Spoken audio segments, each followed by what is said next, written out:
نظر بد کا روحانی علاج۔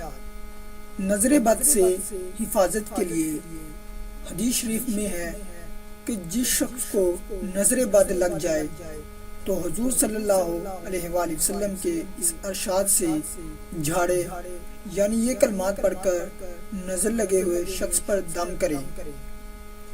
بسم اللہ اللہم اذھب حرها وبردها ووسبها۔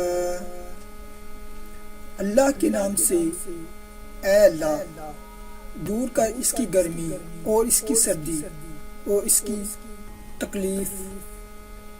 اس کے بعد کہے کم باذن اللہ، اللہ کے حکم سے کھڑا ہو جا۔ اللہ تعالی نظر بد سے شفا عطا فرمائے، آمین۔